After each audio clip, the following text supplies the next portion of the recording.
Hey guys, welcome back to AFK Journey. In today's video, I wanted to go through some major tips on trying to progress the game as fast as you can. Now, as always, it's a game with a bunch of story and stuff like that. If you want to just progress at your own pace, that is perfectly fine. But this is going to be some more of those sweaty type tips to get you guys progressing super fast. And just quickly, while I was putting this video together, we reached 10,000 subscribers. So we're going to do a giveaway in this one.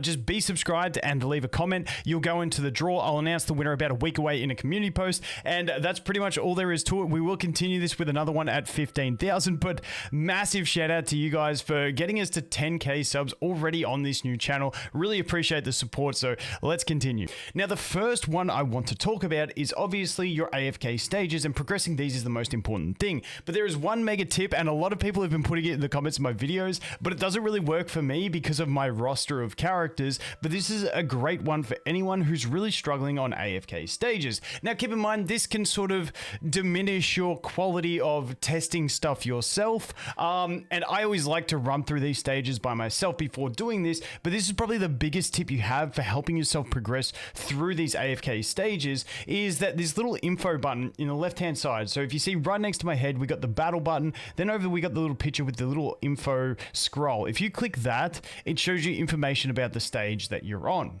Then if you hit records, it will show you people with the lowest power levels that have managed to beat these stages. Now, unfortunately for me, every team that you look at on any stage has a Smokey in it, and I don't have Smokey, so I am not able to use this. So I'm completely at my own, with my own resources trying to get through it. Now, sometimes if there's someone who's done it with a reasonable deficit, using heroes you have, it will have like the hot, and then it will have recommended because it's heroes you have. But like I said, I'm sort of phased out of this one because I don't have Smokey. And obviously it's not going to work for everyone. It's not going to be every team every time. You're going to have different ascensions. You're going to have different gear levels, different artifacts. If people have spent to get an artifact, maybe they got one early, something like that. There are a lot of variables to this, but this can give you a good insight into the kind of strategies that work as well. And if you want to know more about the enemy, the team they use, you can hit the replay to check their formation, and then you can also see what their, if I just close my face cam, you can see what the artifact is that they were using as well. So if you want to use that, you can definitely use it. Just keep in mind, it does sort of whittle down your brain capacity for doing it. I always like trying to do the things myself, and obviously because I don't have Smokey, I can't copy any of these. And if you're curious with any of these things, like what levels their units were at or something like that, you can literally just click on them. You can see 84 Antandra, 90, 83, 90, 83. And so you can check any of these ones, and you can check the levels of their characters: 97, 90, 88, 90, 88. So you can check the levels and stuff like that. There are a lot of variables, but I think this is a fantastic feature if you're hard stuck on a stage and looking for a formation that might work. It's not guaranteed to work. It might take 100 retries with that formation to work, depending on your deficit, but it is definitely the best tip for progressing through AFK stages, because at the end of the day, AFK stages are the most important thing for progressing your account. There is nothing more important, because it increases your AFK loot, increases your rewards, and that just basically snowballs everything that there is. Now, moving on to some other tips that we have.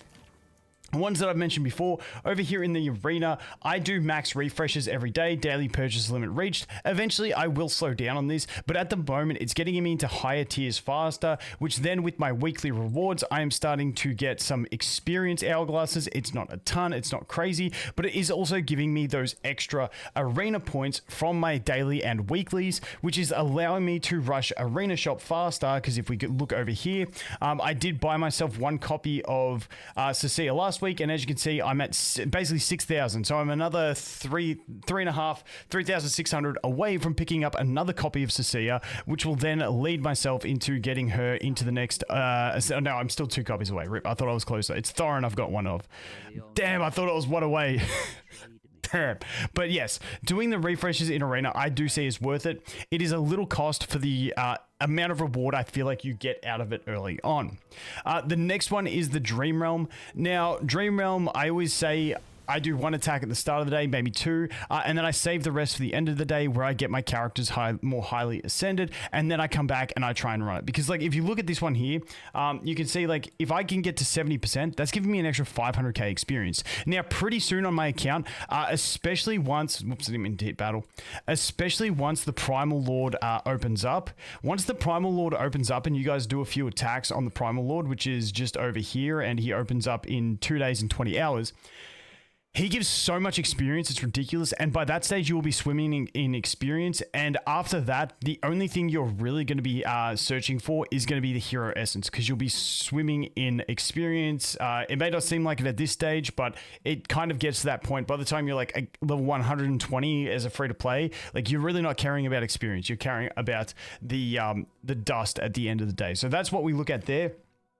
Now, obviously, Legends Trial is going to be huge. Now, for Legends Trial, the reason this is so important, every floor ending in a 5 is going to give you extra summon tickets, but every floor ending in a 0, so 10, 20, 30, is going to give you extra hero essence. And that hero essence is going to be super important for limit breaking your characters, because like I said, that hero essence is going to become the bottleneck pretty soon for a lot of free-to-play players who started at global launch. So making the most out of these towers and pushing them as best you can is going to be very important. And for pushing those towers, if I was going to go in and I was going to do Mauler Tower, what you definitely want to do is you want to pick up your Maulers and I go, okay, Odie's going to be my main DPS. I want to get him up there. Who's going to be my main tank? It's probably going to be Entandra. I'm going to get her up there. Or whoever it may be. Maybe I want to do Coco. But use your levels to your advantage in these situations where you're trying to push those faction towers, because if you can push all those faction towers, say to like, instead of being me stuck at level 10 on all of them, or 15, 11, 14, 11, if I can push all of those to 20, if I hadn't done that, basically if I get all these to 20, it gives me an extra 1,000 hero essence, which is basically like an extra character that I'm going to get past a limit break. So pushing these towers is going to be important, but you will hit obviously roadblocks, and don't be surprised if you hit a roadblock when your power is higher than the enemy team's power, just because you lack synergies in some of these teams. But okay, I think I can just easily walk through at least 4 or 5 stages here, but you get the point. I haven't actually tried this today, but yeah, not this much. But if you're like, say if I was about 63k and they were 62k, there would still be a good chance that they would beat me, just because you lack core synergies. Now, if I had a Smokey, it would be a different situation. I'd just drop Seth or Kruger, put a Smokey in, and I'm looking pretty good. If I had a Shakir or a Brutus, I'd be looking even better. Maulers are actually pretty good if you have the full roster. But that's basically what we're looking at. Definitely pushing those is going to be super, super important. The other one that I always mention, which is starting to fall off now, but it's still that I normally claim the AFK loot when I'm either stuck or at the end of the day when it's at max. Now, I've been getting stuck a lot lately, so I've been claiming them earlier on in the day. And the same goes for if we go over here to our daily quests. As you can see, I've claimed all mine today already, and we've still got 20 hours left in the day. That's because I have been getting stuck, and I wanted that experience. This was not because I was getting stuck in my AFK stages. I'm actually still good to keep pushing my AFK stages. I've just gone on a big push. As you can see, I'm probably overpowered on the enemy team. We are at a 21, so at stage 25, we're probably at like a 12k power deficit. Not crazy, but I've been doing that to try and start of the day going against one of my other rules. I was trying to push some extra damage in this one because I really wanted to get that extra 500k so that I could then level my characters up and keep that smooth progression of leveling up my characters, getting more powerful going through and doing that. But unfortunately, I couldn't. Now, when I talk about hero essence again, something else you really want to get on top of is going to be, not that, is the town quests. If you haven't completed your town quests, do them. They are going to give you a bunch of extra hero essences as well. And the other one that we have is, I don't have any on my map because I've done them all, but those battles, the co-op battles that look like a bit of a claw on the screen, I made a whole video talking about them because you can actually get epic heroes once you complete 4 of them.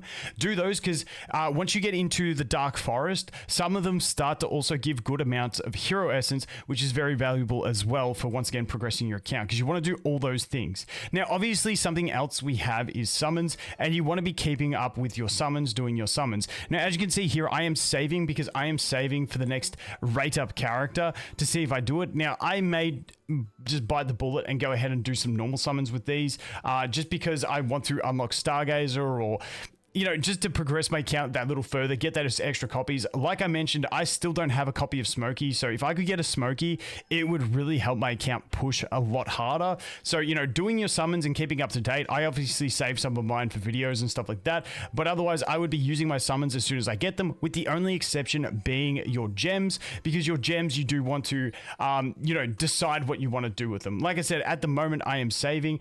Besides that, I'm just spending them. Now, also with summons, you can get extra summons over here. The ones I buy are just the epics over here. Later on, once you unlock the Stargazer, you'll get Stargazer cards in here, and that's what I really want to purchase from here. So I'm saving up all these, basically just until I unlock the Stargazer. So that's what my main focus is going to be on purchasing, because the Stargazer tickets to get the Celestials and Hypergeans, those are going to be, you know, the hardest thing to get, especially as a free-to-play player, because you can't use your diamonds in those summons.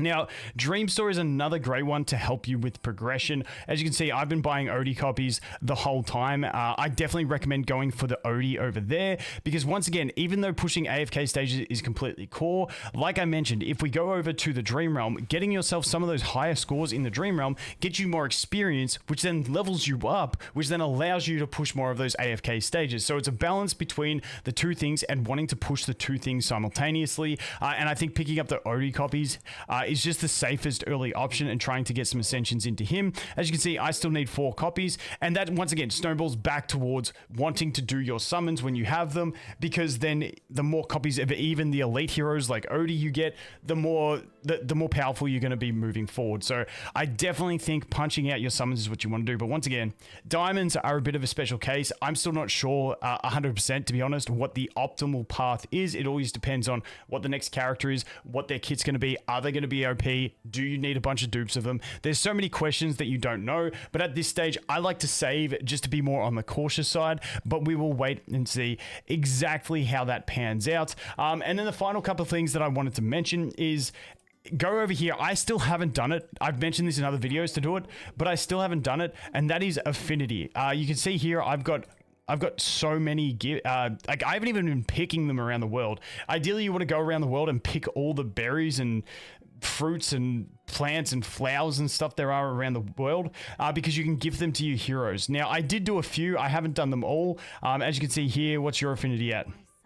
She's at 18. Literally all I have to do is give her 1 send, and that gets me 50 gems. And what I recommend doing is getting all characters to 50, and then you start working on getting individual characters up to the 1300 mark. I like 1300 as opposed to getting everyone to 700 from 100. I just think it's a better investment, because listen, I didn't run the math, but I just think it's the way I want to do it. So you can see that's 7, 8, 9, 10. Just keep in mind, characters that you do use regularly from battles and stuff, they will get this progressed. But I can go ahead and I can send that. There we go. I get an extra 50 and I get an extra summon, and then I can jump into my next character. And like I said, actually going around the world and actively seeking these things is going to help a lot in that situation, because it's going to basically give you the capacity to level up these affinities and get a bunch more summons. And as we mentioned, snowballing summons, getting more characters is going to buff your account and allow you to keep progressing. But like I said, the first thing I would do is make sure every character is at affinity 100. And once every character is at affinity 100, then go ahead and work each individual one up to your 1300 point, and then stop them at 1300, because then it's a large gap to get the next benefit past that. And the other thing is, some characters have buffed items. Only give the buffed items to the characters that get the benefit. As you can see, the purple one is 110 normally, but if it's a buffed item, it goes up to 170. So only give those to characters that actually want them for the buff, and you're sort of min-maxing that. But that is the other thing, and you can get a lot of summons through doing this. Like, you can look at how many characters there are. You do get yourself a solid amount of summons just through that affinity type system. And then probably the last thing that I want to talk about is over here in crafting. Now, I don't forge too much, but I keep my ranges completely forged up as much as possible. The only reason is because my 2 main DPS for bossing are both ranger units or marksman units. And then once I start using what's it, Miralee more, she's going to be another one. So for me, I keep these things pretty well crafted. And then if there's any equipment that you can see, like this is Forge, it goes from 85 to 90. I don't really care.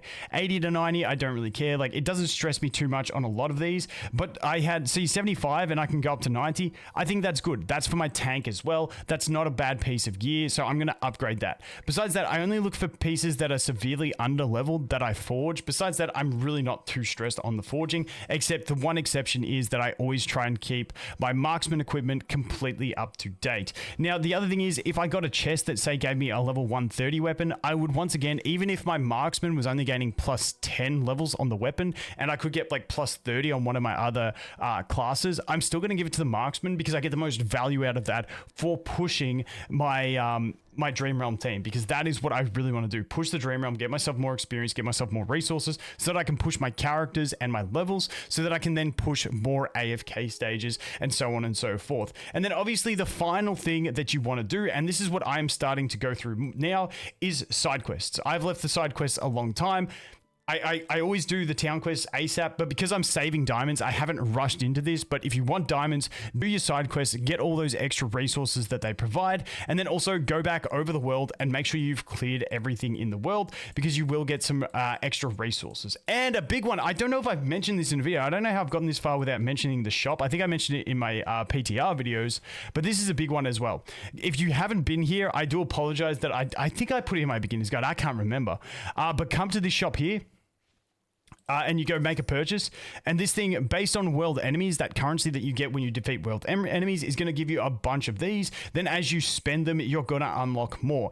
In general, what my priority is, I prioritize the soul stones, then I prioritize experience, and I don't really prioritize the gear, except for the odd situation where it was like the only thing I could buy to get myself into the next stage. But basically, you unlock the next one after you spend X amount. So you can see my total spend is 59.90. To unlock this one, I need to spend 63.80.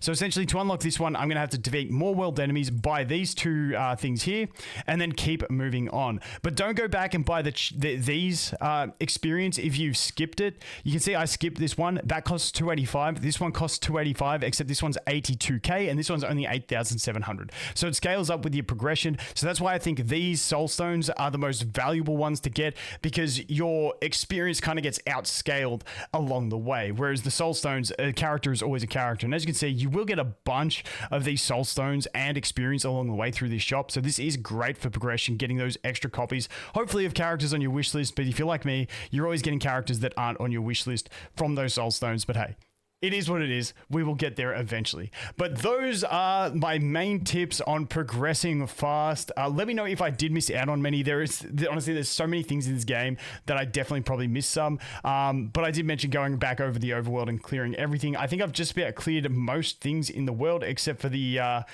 area that I just went into. That's probably the only one that I haven't cleared. But as soon as I enter into an area, I do sometimes struggle on some of these harder chests. And I normally wait till I get into the next zone, then come back and clear them. But definitely feel free to try them if you want to.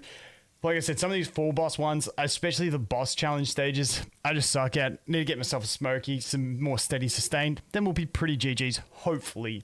But that covers everything. Sorry I kept extending it. Just kept thinking of more. Anyway, guys, as always, thanks for watching. Hope you have an awesome day, and I look forward to seeing you in the next one. Cheers.